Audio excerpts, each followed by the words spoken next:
Hello everybody. Happy Friday to all my messy planty friends out there. We are coming in with another planty birthday celebration. This month we are featuring, pampering, adoring, and celebrating the houseplants that have come into my home during the months of Februaries in the past. If you like this video, please remember to give it a thumbs up. If you don't like this kind of video, please feel free to give it a thumbs down. It helps me gauge what you're interested in seeing and what you're not interested in seeing. And if you can leave a comment with a little bit of feedback, suggestions, if you have any questions, advice, please let me know. It helps me know how I should spend my time, what kind of content I should create for you. So today we have 8 beautiful babies today, and let's introduce them a little bit at a time, and then we will get into spoiling them and giving them the care they so much deserve. The first one is going to be a big girl. This is my Spathiphyllum peace lily. It is one of the first houseplants that I ever bought. Oh, she's heavy, so we'll sit down. It has given me a separate plant that I took a division of. We repotted it recently together on this channel. And it blooms. Last year it gave me 7 blooms, I think. And the year before that it didn't bloom at all. Like, it had blooms when I bought it, but it didn't bloom anymore in my care until last year. And then this year it just has 1, but I think a lot of that is because it is in a lower light area right now. We put solar shading screens onto the back of our house because it was like deadly hot in the summertime. So she gets a little bit less sunlight, but she does have a bloom opening, and the division that I took from her sits in a small east window, and it has 2 blooms on it right now. So this is my beautiful Spathiphyllum peace lily, and today she doesn't need any repotting, but she is gonna get a nice shower.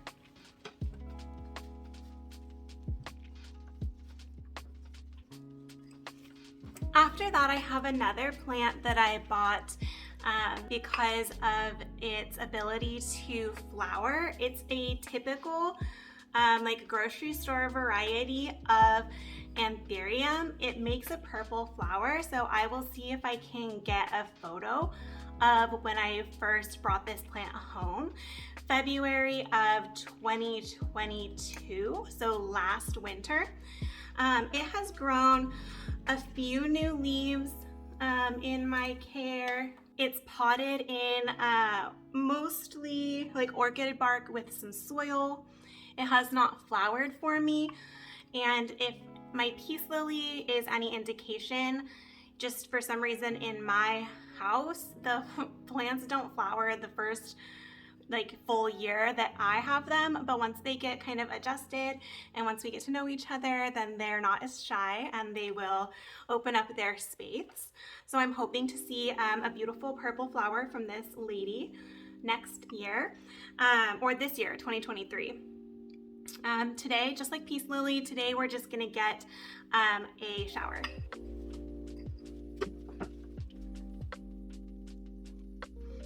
Okay, going along the lines of Anthuriums, my newest houseplant that I purchased just this year is this Anthurium crystallinum. It is a baby plant, a starter plant, but it has a good amount of leaves. There are 2 plants potted in here, and each one has 2, this one has 3 leaves and the other has 2 leaves, but the older leaf is a little bit pale. I think, you know, obviously the older leaves go first. But I bought this one this year, this month, because of its heart-shaped foliage and its beautiful romantic velvety sheen. This has been a wish list plant for... Are you okay? Are you okay? What's going on? Sorry. This has been a wish list plant for me for a long time. And I feel like I am prepared to grow it happily. It's potted in a mixture of cocoa peat, medium to like largish orchid bark, perlite, and charcoal. I think that's all that's in it right now.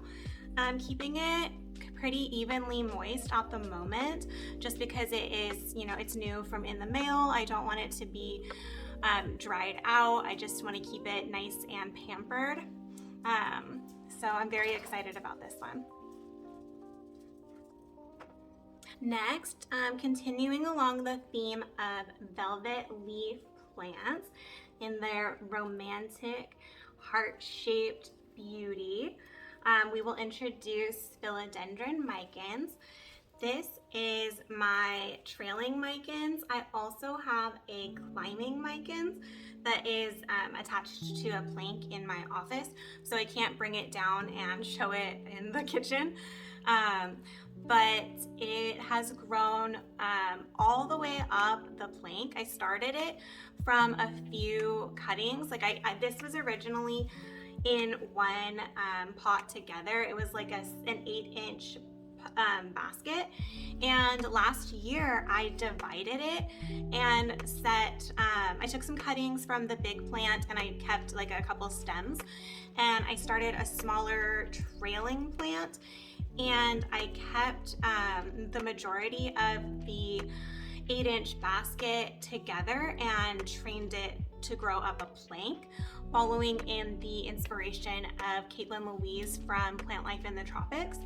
I never got leaves. I honestly, like, it barely attached to the plank at all, and I never got the leaves to look quite as lovely, obviously, as she did.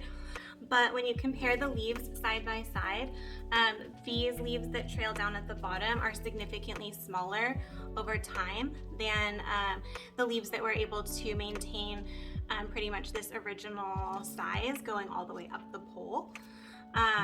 Anyways, so that's my Philodendron Micans, one of my all-time favorite plants. You can tell because I do have 2 of them, and in general I don't keep doubles of my plants. So I love this one. I love velvet leafed plants. They are phenomenal. They're stunning, beautiful plants. They bring me so much joy. They're cozy, you know what I mean? So this one is gonna get a bubble bath in the vines, and it looks like a repotting too. I don't know if I have another pot for this, but maybe I'll just lift it up, fill the soil in more. We'll see what we end up with.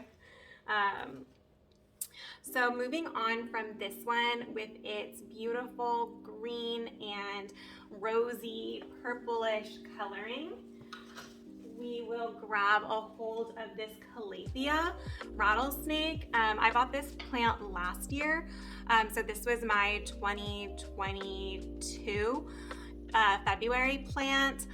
It hasn't done much for me.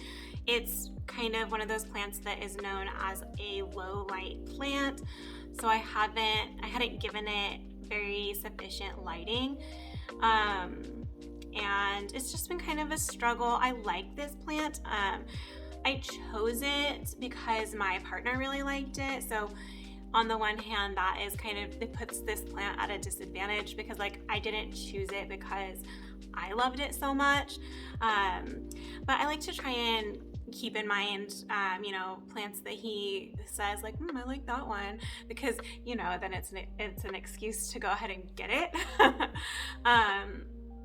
But we're still coming along. Maybe today I'll trim back the crispy tips. I'm not sure. I think this is a lack of humidity. The backs of the new growth that has come out for me in the past year has never turned purple. So I think that has to do with not getting adequate lighting. It is getting more light now.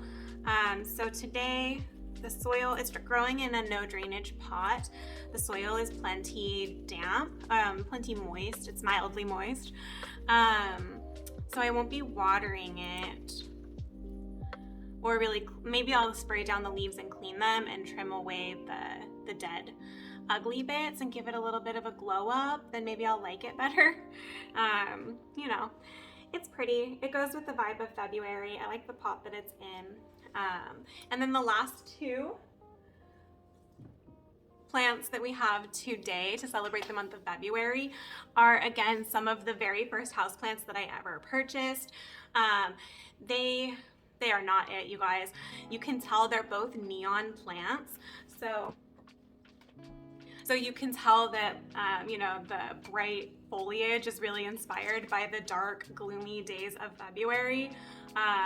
But these plants, firstly, I purchased them on Etsy, and they arrived as the saddest. I mean, I thought they were going to die, and I contacted the seller and I was like, these are gonna die, I think. And they're like, no, they'll be fine. Goodbye. And I was just like, oh, okay.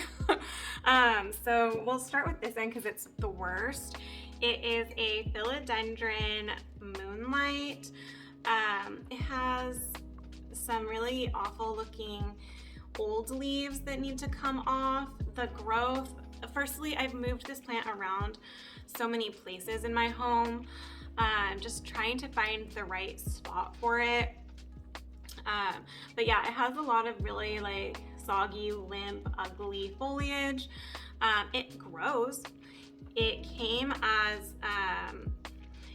with just a few leaves, like maybe 4 leaves. And then since that time, it has grown a whole secondary growth point, which is actually this main part of the plant. Wasn't there when it arrived. And then lately it's been growing out this 3rd growth point. I think today we will check out what's going on in the soil, clean it, and maybe give it a stake, maybe some support. Maybe, okay. And then this other one is a neon pothos. It came from the same place, and you guys, it did not grow like one single new leaf for a full year.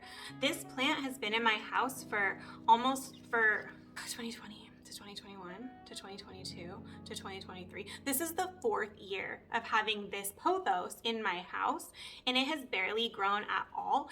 And when it does grow, look at the insane growth pattern that it puts out.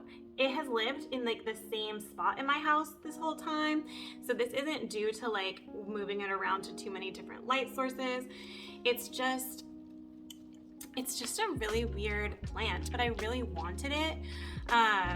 So I got it, and it was like relatively hard to find. Of course, now you can find them anywhere you look, but I haven't bought a duplicate.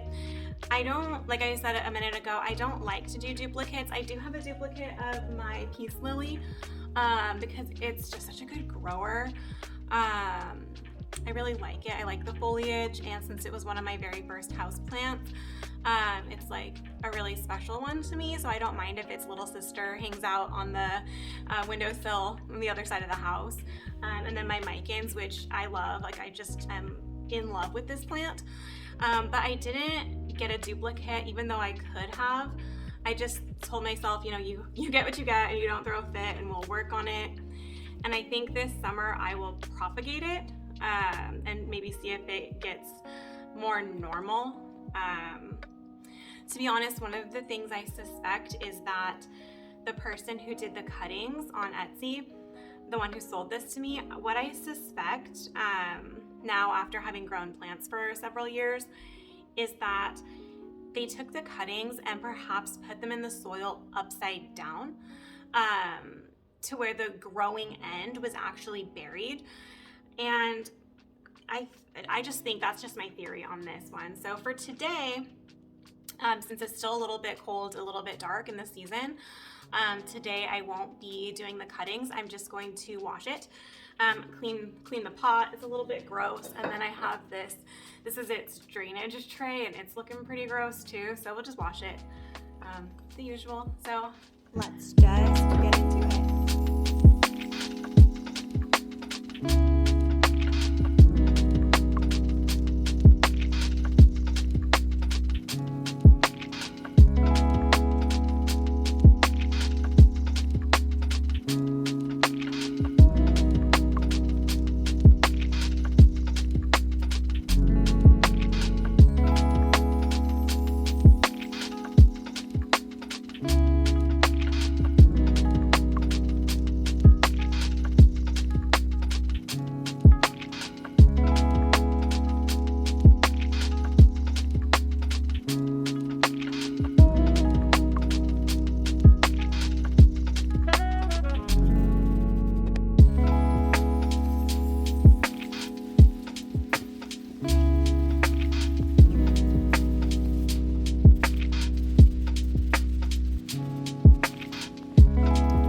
So these are my February houseplants.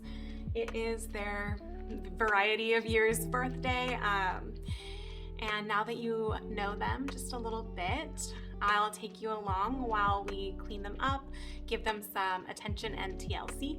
These plants kind of reveal the vibe of February, the attraction to a flowering plant, something that can give a pop of color in the dead of winter, a velvety plant, something that is just cozy and sweet, plants with pink, purple types of coloring to it that really sort of beckon to the holiday, the Valentine's Day mood, and then also the neon, the bright, vibrant plants that like give you a pop of color and a pop of brightness in a really dark season.